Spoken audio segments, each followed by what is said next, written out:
Welcome back, everyone. You know we can't say the R word around here, lest we cause YouTube's censorship dogs to be unleashed. So today we'll discuss the recently released Grooming Gang Inquiry Report. After years of silencing and denial, this report is a major step forward in showing, in a way that can no longer be ignored, the extent of what's been allowed to happen in Britain, where herds of mostly Pakistani men, predominantly associated with a certain religion, were welcomed in with the open arms of multiculturalism and proceeded to sexually enslave at least a couple 100,000 predominantly white girls. Those of us who have commented on the clash of Islam in the West have, for years, cited Britain as an example of how not to do it.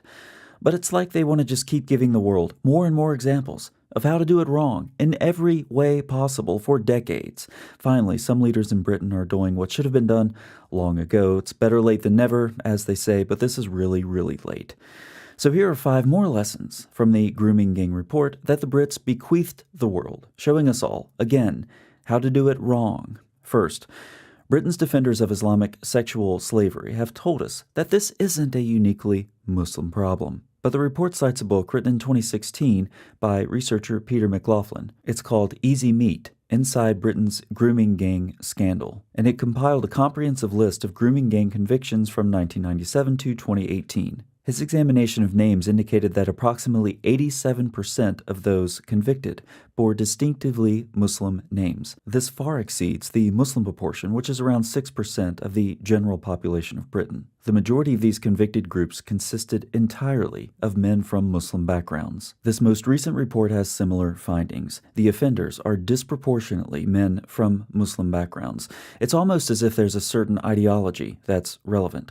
Second, you're racist and Islamophobic if you acknowledge the root of the problem, which is a racist, supremacist ideology. As we've already alluded, white girls were primarily victimized. It's been previously established that at the very least, 250,000 young white girls have been subjected to repeated gang trafficking, torture, pregnancy, forced Islamic conversion, and lifelong trauma. One victim described a closed and intimidating social world governed by fear, loyalty, and silence, in which racially supremacist attitudes were openly and regularly expressed. White British people were described as white trash, and white girls as English pig dogs. The report continues, evidence in grooming gang trials has repeatedly shown precisely this, namely that the offenses are aggravated by racial or religious hostility. Victims were described as white slags, white trash, various sorts of profanity, only good for effing and using like trash, and perpetrators shouted Allahu Akbar and boasted of racial supremacy. Yet as far as public records are concerned,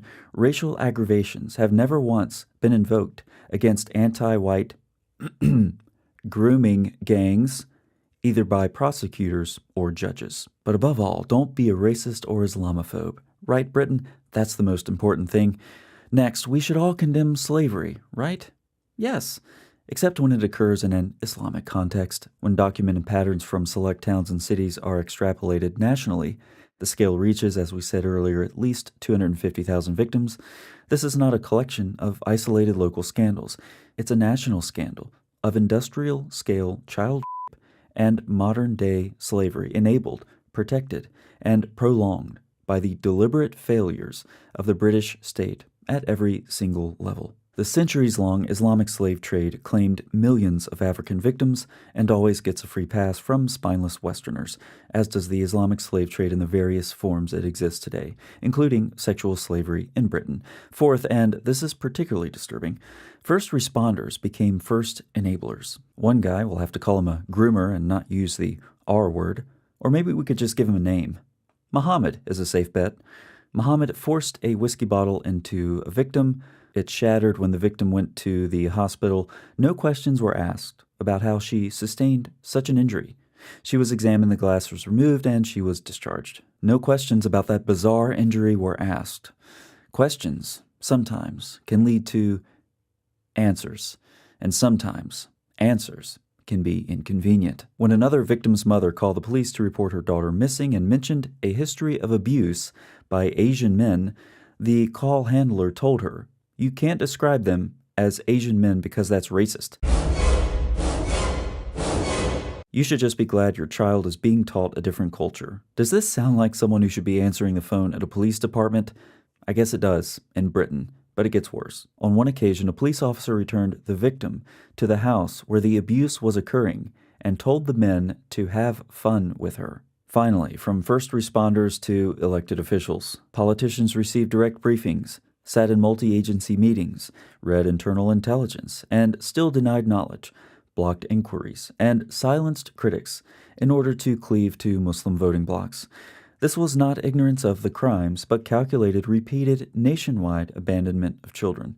Labor politicians did not merely fail to act, but actively denied that the problem existed, smeared those raising alarms, including victims and their families, and blocked local inquiries that would have revealed the full scale. They sacrificed thousands of white working-class girls to its electoral alliance with Pakistani Muslim communities, and to the general reputation of multiculturalism among the public. In summary, it's not a uniquely Muslim problem. Racist, supremacist ideologies are bad unless it's Islam, and Islamic slavery gets a free pass. This mind virus of multiculturalism infected the people who should have been the first to help the victims, the first responders, up to the politicians elected to protect them. While the victims' lives will never be the same, I hope this grooming gang report begins to bring justice to the offenders and the people who enabled them.